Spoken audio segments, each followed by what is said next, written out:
go ahead and show. All right. Well, the bolster will be completely covered here. You can start off by taking this plate off here, laying it to the side, and then you want to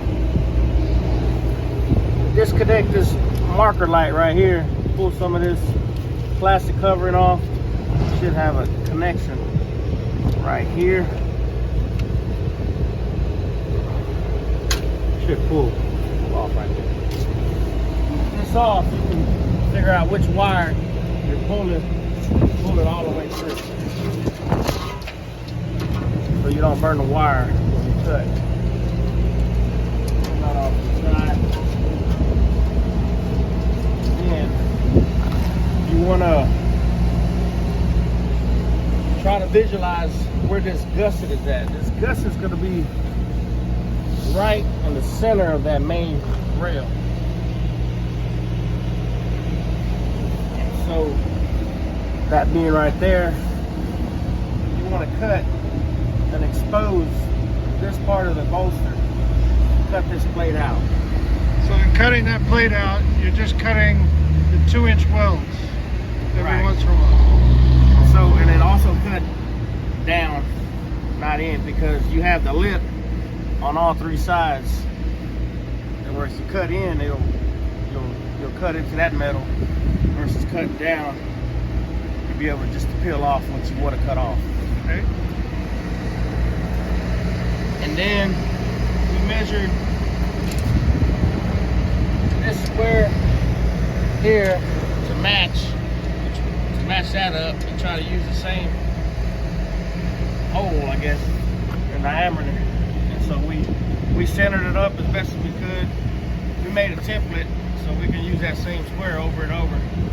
And we just outlined it and cut it out, cleaned up the burrs, smoothed it out so no one, when you're sticking your hand in there and working on it, you won't cut yourself.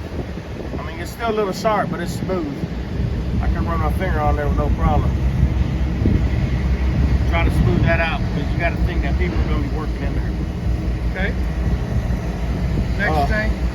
Next thing is, in order to cut the hole here, what do we got to do? Well, I beefed up the weld here. I put a bead here. The receptacle, it's kind of hard to see, but I put a bead back there and then one up top.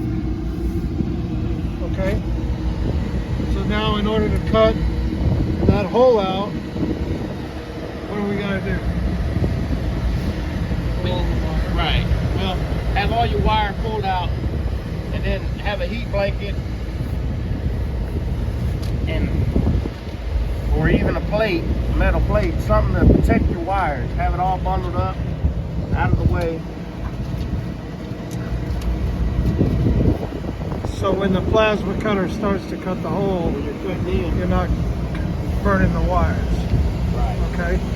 Now McHenry asked if we should just take this plate out and have one already pre-stamped ready to go in there. I think we leave this plate because it's so simple to do this cut with the plasma cutter. What would you say? It wasn't. I mean, it wasn't too difficult to. We had a template of an old bracket with the receptacle. We basically just outlined it and cut it. Okay. It didn't seem that difficult.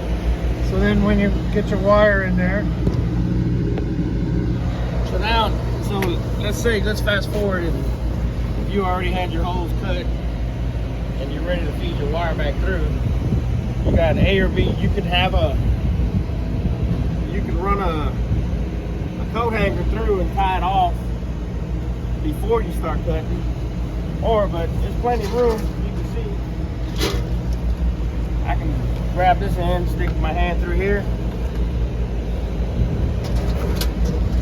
just feed it back through. So I don't think running a wire freehand, because it'll go back there. It'll just go feed right through here, right through there. You make your connection. Okay. You put your zip ties back on. And then where are we cutting the hole for the receptacle wires?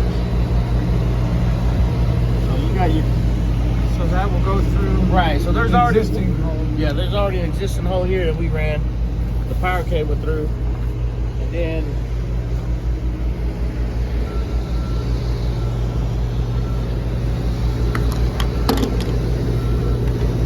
Got it coming this way. I think it's 1.5 inch holes we cut. We put 1.5 inch grommets, and right here on these cross members, just these 3 here. And we plan on using these little tabs and to hold the wire the rest of the way. Yeah, we haven't done that, but we will secure that wire the rest of the way. That's what we got.